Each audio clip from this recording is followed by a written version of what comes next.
everybody. Welcome to the Talking Heartland podcast. And this is the show where we are talking about back episodes of the Heartland TV show. And we are on to season 15, episode 7 and 8 today. And I am film critic Rachel Wagner. Michelle is here. Hey, everyone. How are you doing? Yeah, I'm doing good. I was just filling Rachel in on my disaster of a day, so. So it will be good to talk about some Heartland, get some mental focus, clarity.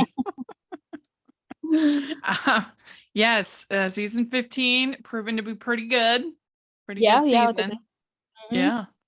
And this the first episode we're going to talk about is called Bluebird. And this episode is actually directed by Michelle Morgan. So that's kind of fun.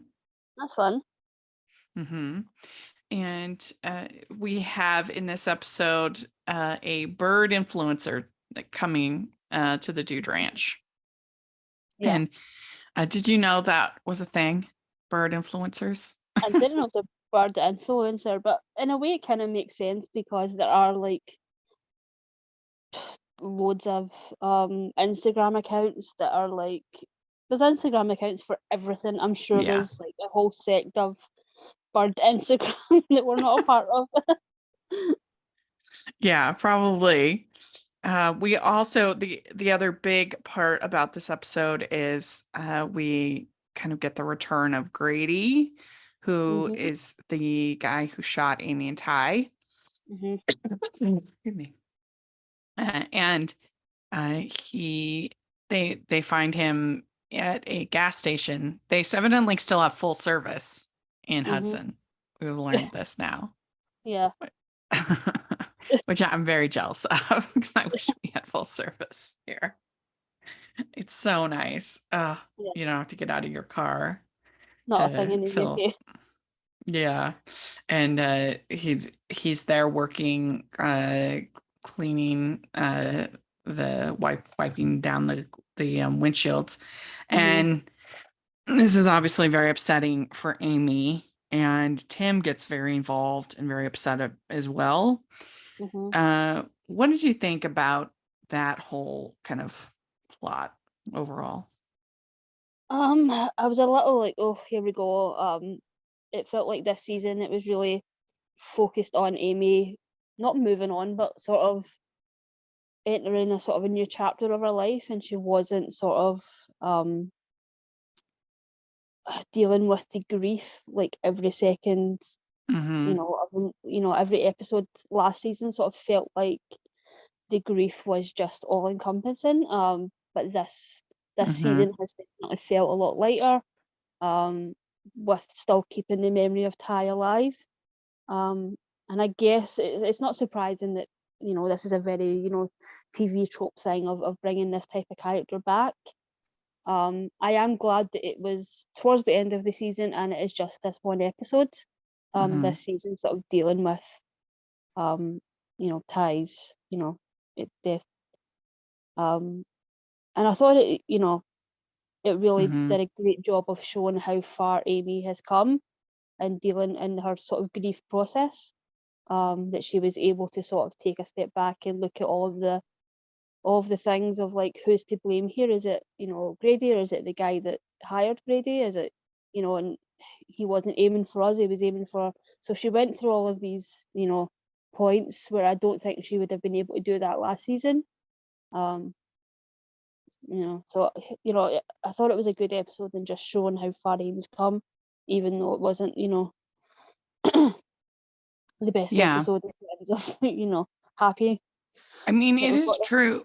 It is true that no matter how long a loved one is gone, when you've lost somebody, you just see, when you see certain things, it will bring back the grief. I mean, it's been over 20 years since my grandfather passed away, and I'll still have moments where I remember and I am overwhelmed.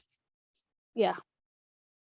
I mean, the only thing I wasn't a fan of is I would have liked him to have said, yeah, I will leave.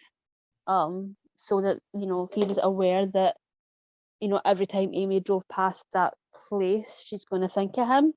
So yeah, Mhm. I would have liked him to have been a little bit more.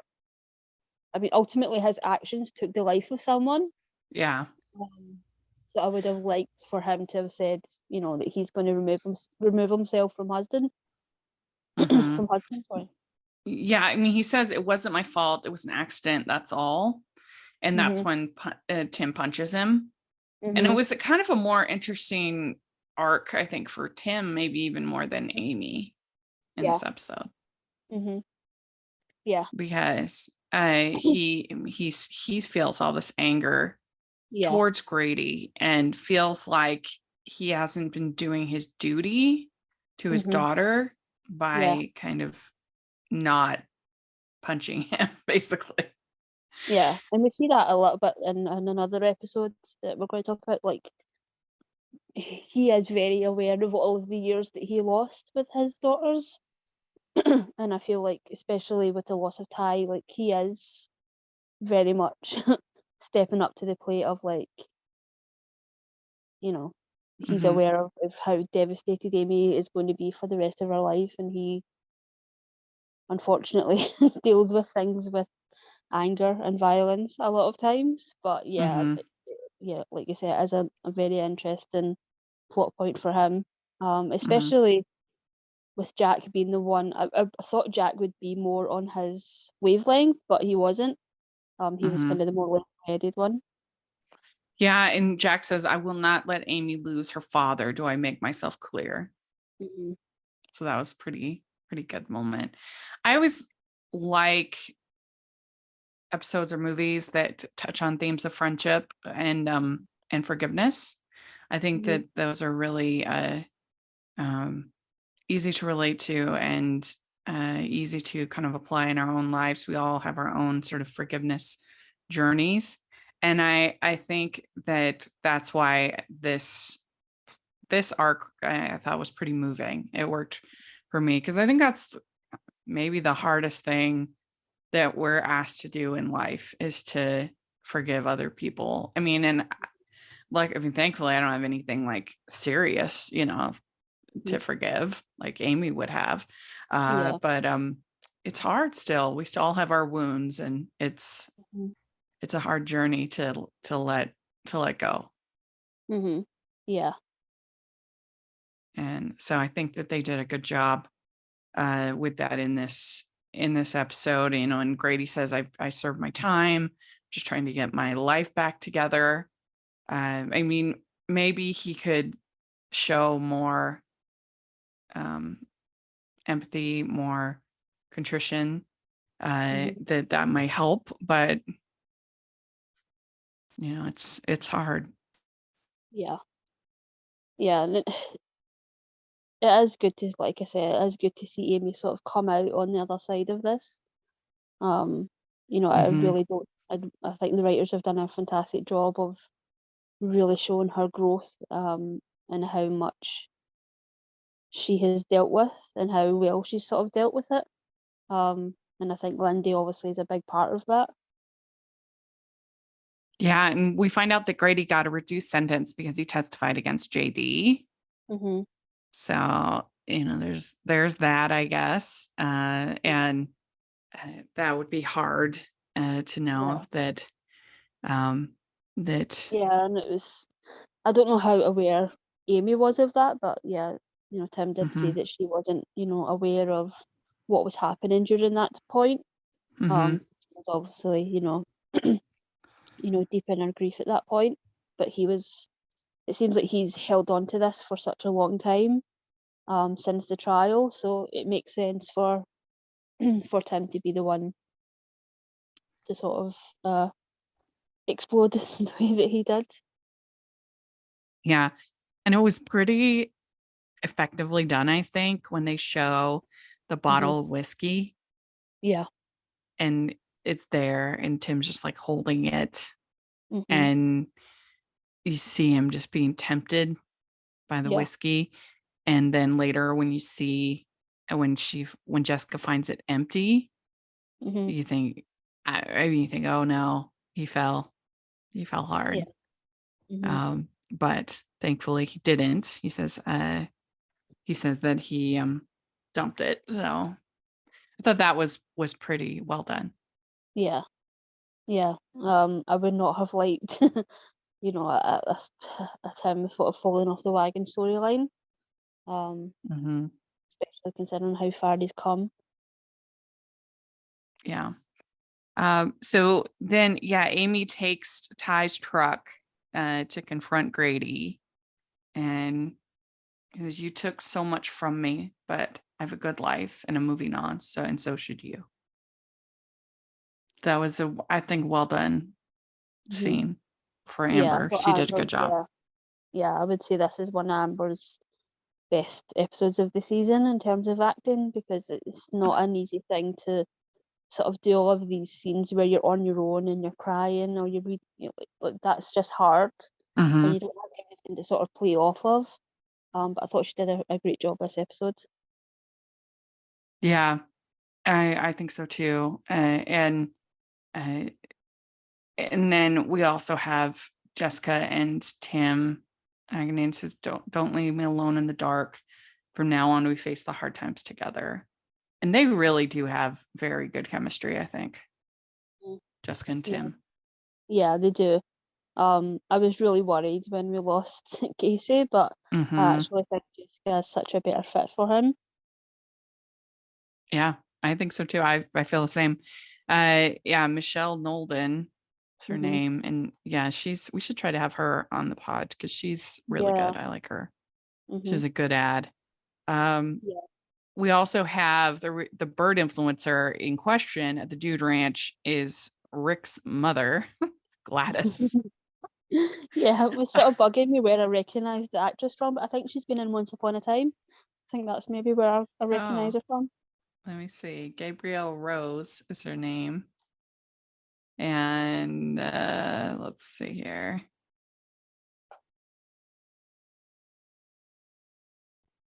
Yes, she played Ruth. Is the Ah, character's name.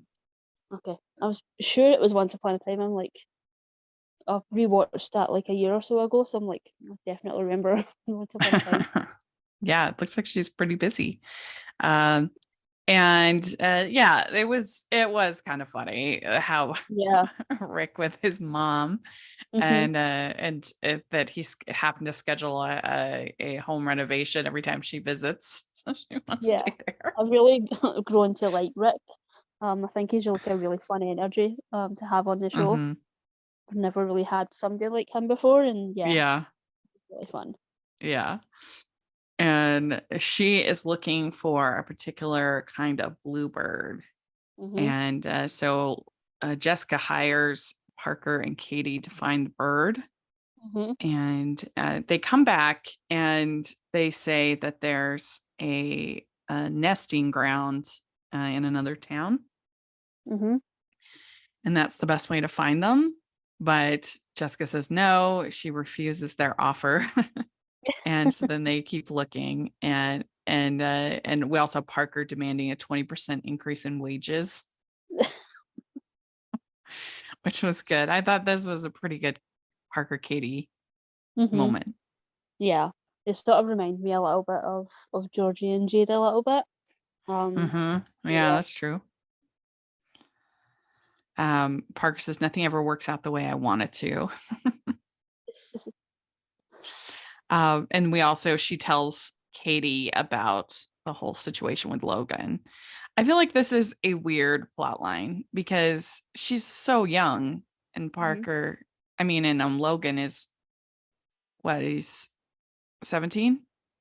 Yeah, yeah. I think I say in future episodes he's not thinking about going back to school, so that would mean he was about turn 17, 16, you know, 17, something like that. 16, 17, yeah. Yeah. And so I don't know, it just feels weird because Parker's 12, right? Hmm. So I don't know. I think it was strange little subplot. Yeah, it feels like when um Mallory had a crush on Ty Hmm. seasons ago. That's true. That's true. I feel like that wasn't ever taken as Seriously. seriously as this seems to. I don't know. I feel like it's handled weird. Um, but because it's not like we're gonna have an actual relationship. I don't know. I feel like it was more just an outright joke with Mallory and Ty, but this is taken like a little bit more seriously. I don't know. It's just weird. But Katie's reaction is kind of fun. They've done a good job with those two, I think, this season. Yeah. I think one of the best things they've done this season is, and it's no offense to the other actress, but the new Katie is fantastic in these last few episodes. And I think it's one of the best sort of casting decisions that they've made. Even though it doesn't make sense that she's as old as she is. I think she's maybe like a year or so older than what she should be. But yeah, I think this casting decision was really, really good. I think Bea McPherson, she's very, very. I think it's one of her first jobs or her first job, but she's doing fantastically. Yeah, she does. So we have Tim and Amy go out because Champ has been struggling, and Champ can tell that Tim is upset. And so Amy says, there's a lot of blame to go around. I'm angry, but I'm not going to ruin my life. And that's when Tim says, I don't know how to make it better. So that was a good Tim and Amy moment. Yeah, because Tim is such a fixer. And this is not something that you can fix. It's hard because you want to make it better, but there's nothing. You just have to keep going and hope that, I don't know, that you can honor their legacy and memories. Because of course that's what Ty would want, is for them to keep going and not let it control their lives. And Amy, that's what Amy says, all we can do is keep going. And she says, after Mom, it was Spartan that kept me going. And after Ty, it was Lindy that kept me from losing it. So that was an emotional moment. And especially because you have Spartan getting older, yeah. What's it called? Not arthritis. Yeah, kept thinking Alzheimer's. I'm like, that's not right. What is it? Arthritis. And then that's when she goes to confront Grady. I kind of liked that she took Ty's truck. That was kind of a throwback. Yeah. And then we have the girls find the Bluebird, and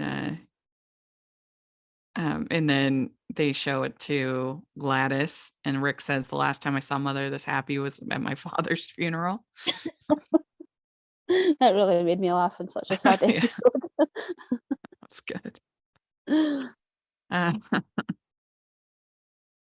And then Tim apologizes to Jack for punching Grady, and he says, I didn't know what a good man was until I met you. So that was a sweet moment between them as well. And Jack's just like, stop it. And we end with Jessica and Tim. He says he dumped the whiskey. Don't leave me alone in the dark. From now on, we face hard times together. So I actually think this was a pretty good episode. I think that you get a nice balance of emotion and humor. With the Bluebird plot being the kind of the comic relief, and obviously then a lot of the emotional parts. And so I think Michelle did a good job on the directing this episode. I'm not sure if this was her first one directing, but it's the first one that I think I noticed at least. And so I think she did a good job. Yeah, for sure. Let me see. So so this is her first episode directing. And she has another one that we'll cover if she does episode 9 of this season as well. So very good. What would you give this one, 1 to 10? I'd give it like an 8.5. I thought it was acted really, really well. I think that's a good score.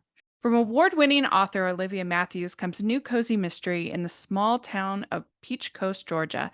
Murder Out of Character follows book-loving librarian and amateur sleuth Marve after she finds a handwritten list of locals' names at an event. With time running out and a serial killer on the loose, can she piece the clues together in time? Full of Southernisms, a quirky supporting cast, and a sweet side helping of romance, this mystery is the perfect whodunit for your fall reading list. Publishers Weekly calls Murder Out of Character the prose equivalent of a Hallmark family movie. Available now on Amazon and at Barnes & Noble and select bookstores. For more about Murder Out of Character and Olivia's entire Peach Ghost Library mystery series, visit www.patriciasurgent.com. That's patriciasurgent.com. All right. So then we have episode 8. This is called Brand New Day. And this episode, we have the return of the Lumberjack competition and the Clydesdales that Amy had trained in the past. And we also have Lou avoiding a date with Fred Garland. This is ridiculous. We also have the introduction of, or I think it's the first time we've met Finn Cotter. Yeah. And I thought that they were actually, because we've gotten a number of like possible love interests for Amy. I could totally see Finn as a love interest. I thought that they had really good chemistry, and he was just, I don't know, very swoon worthy, I thought.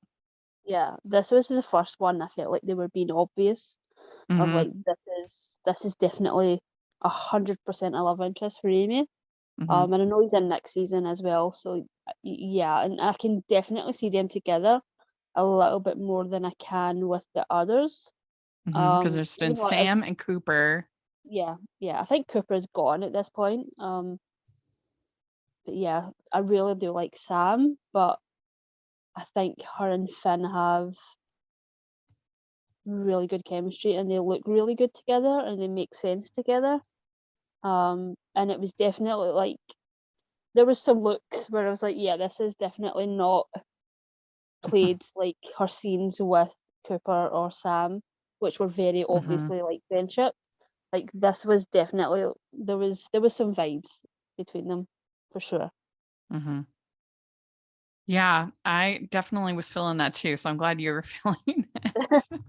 So he's in next season then, huh? Yeah, it's not on his IMDb, so they released some promo pictures for next season, I think last week.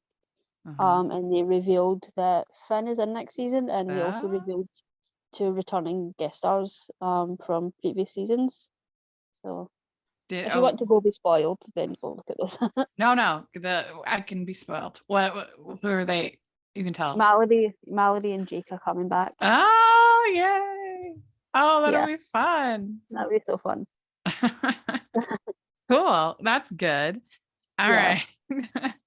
I mean, she looks very different. That's the only I think would be a challenge.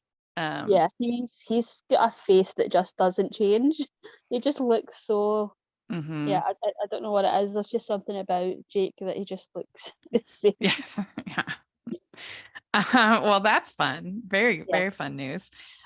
So then we have Fred asking Lou out, and he's hilarious. I wish she would. This is ridiculous. Yeah. I wish she would go with him because I think it's crazy that this guy that's so successful is so oblivious. Like the fact that he didn't know that date was a disaster, and that he is definitely not someone that Lou's interested in. That he just was like gung ho about making another date happen. I'm like, how is this dude so successful? I mean, I buy it though, because I know for myself, I mean, I think I'm pretty successful in lots of areas of my life, and I'm very extroverted in lots of areas of my life. But for some reason, when it comes to like dating, is the only thing I get like super malicious and like, and not like, I can't transfer that confidence for some reason over to my dating life. I get really nervous. And so I could understand Fred. I don't know. I like Fred. I think he's super funny. And he's so funny. I wish that maybe they should bring back Lisa Drew's character, I forget her name, Jen. What's her name? Jen. Mm-hmm. We Jen, should bring back Jen so that with Fred. That would be great. Jen and Jen and Fred Endgame. Yeah. I like how like they've sort of made them just more ridiculous as the seasons have gone on.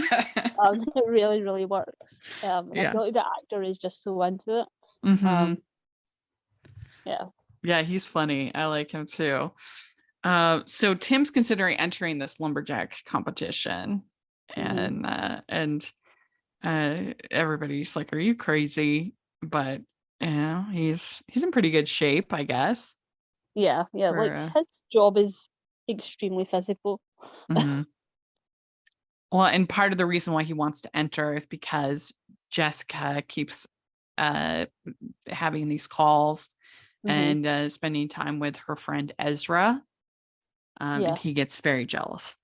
Yeah, he's jealous, and then he finds out that Ezra is an ex-boyfriend, and then he gets extremely jealous.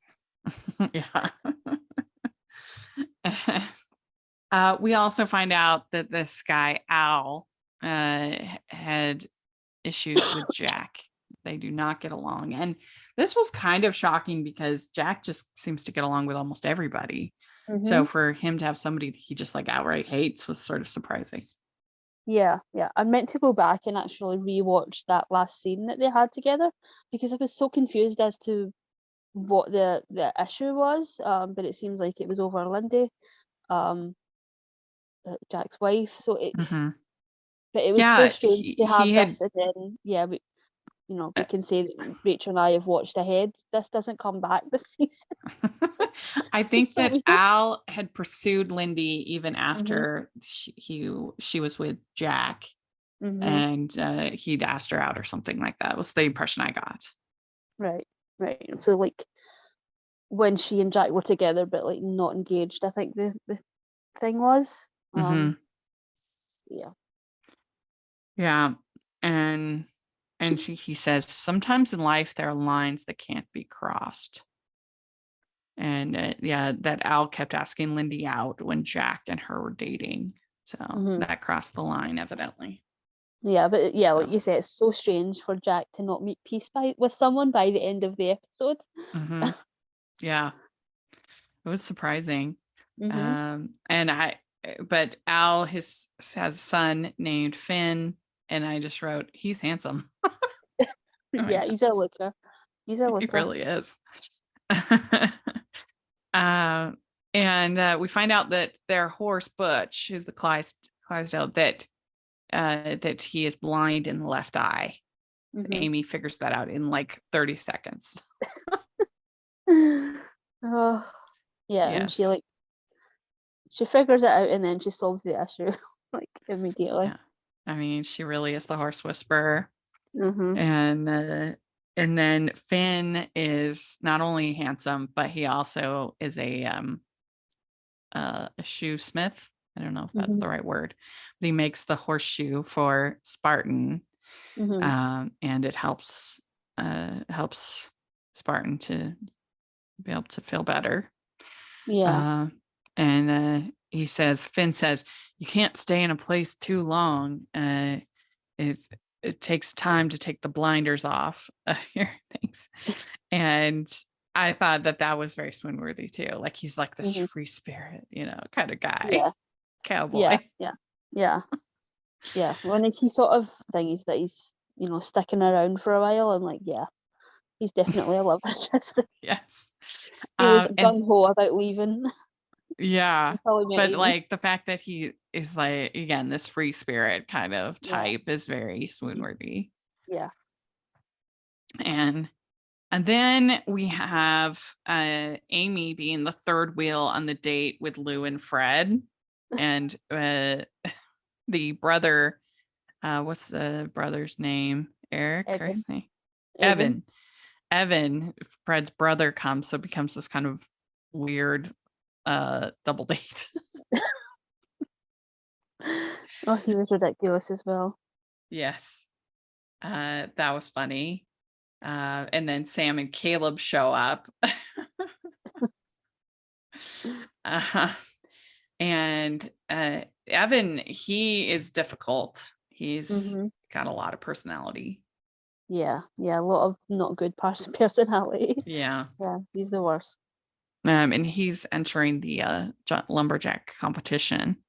Mm-hmm. We do get some kind of slightly flirty pool playing between Amy, Sam, and Caleb. Mm-hmm. And so we didn't know that Amy's also good at playing pool at He's billiards. good at everything. Amy's good at everything. She really is. And Caleb tells her, date or no date, it's good to get out there meeting new people. Mm-hmm. So, and I think this definitely classifies as a date. Would you count it as a date? Yeah, it's definitely a date. Not a good date, but it's definitely a date. Yeah. And then Fred is trying to look all macho and everything, and he puts tons of spice on his pasta, I think it was. Uh-huh. And that was funny. To try to impress Lou, and then Lou has to give him the Heimlich. Yeah, she gives him bread to sort of take the spice away, and he chokes on the bread. I mean, I guess at least it's a memorable date. So you can tell he's not gonna, your children about. you're not gonna forget that one soon. So then we get the Lumberjack Games, and Finn wins the chopping part, and then Tim beats Sam in his chopping thing, and then Caleb gets, they do a tree climb, pole climb, I don't know what you call it, but he gets kind of spooked. But he keeps going. And then Tim gets disqualified in the axe throw because he stepped over the line. But he still ends up winning, which I didn't really understand how he won when he got disqualified from a whole event. Yeah, they're never going to be clear when it comes to these types of competitions. They're just like, the rules aren't clear. I do wish we'd seen a little bit more of these. It sort of reminds me a little bit of like the Highland games that we have here. Where it's like log throwing and axe throwing and all those types of things. I need consistency in my competitions. We need to know the rules. Stop showing us these competitions and don't tell us the rules. We know that our people are going to end up winning them. Yeah. But we still need to know what the rules. I mean, nothing will be as bad as the hunting one. No, that was probably the worst one. But it was the fake hunting. That one was so weird. That was so weird. That was so weird. It was like fake hunting. Yeah. So then Fred asks Lou out again, which again, like you said, is just hilarious after this horrible date. He almost dies. And Lou says that she has someone else in my life. So, and I don't know why it's taking so long for Peter and Lou to even have a conversation after everything. Like, I mean, I think an interesting comparison is probably Steve and Miranda on Sex and the City, because they were broken up, and then Miranda decides that she's in love with Steve, and she finally tells Steve at Brady's first birthday, and as soon as Steve realizes that, he's like, well, you're the one, obviously. And then they very quickly get together and get married. Because once you've been together that long, I feel like you wouldn't have that. It's not like you need an experimental kind of phase. Yeah. You just, and you can just, you go for it. I don't know. I feel like to not even have the conversation after you literally stopped your wedding because of a phone call, it doesn't make a lot of sense. Now they've taken like a year to even have like the big talk. Seems crazy. Yeah. They're not good when it comes to trust relationship. It feels like they have whiffed it at almost every single opportunity. Yeah. It's disappointing, and I feel like if they've made the decision that this is who Lou's going to be with, they should really have an actor that is available to them. Yeah, That's the thing that really bugs I me. It's agree. like, yeah, so her husband that she's back together with, if they will probably get remarried at some point. But he's still only going to be available like 3 episodes a season. And Yeah, I I think don't next season we're understand. back to 15 episodes as well. So I mean, they must just really love Gabriel Hogan. Like, I mean, I'm sure he's a mhm. super great guy, but it's like there's so many points where they could have introduced another love Yeah, interest for yeah, it's not Lou. ideal. Yeah, it's not ideal when he's a series regular on another show that Yeah. seemingly films alongside Heartland. Yeah. You know, that's difficult. Yeah. Maybe Oh. it's just because of not being able to make it work with anybody else. I mean, unfortunately, they were never going to be able to keep Kevin McGarry. So Hmm. Yeah, I know. It just makes me feel all the more. Why did they mess it up with Scott? yeah, Why that would have been so much better. yeah, yeah, yeah. All right. So then we end with Finn saying, I'm staying around, not Of going course he is. anywhere. We have no issue with him staying around. He can stay as long as he likes. Mhm. Yeah, I mean, this is I would say this is like more of a filler episode, but it's nice to get the introduction of Finn. And I mean, it's a perfectly pleasant episode of Heartland, I would say. I would say, yeah, yeah, I'd agree So, with that. like a 7. Yeah, 7. Mhm. All right. So there we go. We did it. We talked about these 2 episodes. Let us know if you're listening what you think of these 2 episodes. We'd love to hear your thoughts. And Michelle, where can people find you? On Twitter at Michelle R. Benson. Great. And you can find me at Rachel's Reviews, all of our social media, iTunes, YouTube, and on Rotten Tomatoes. And we should also put it out there. We found out that they're doing a Heartland podcast. The CBC is.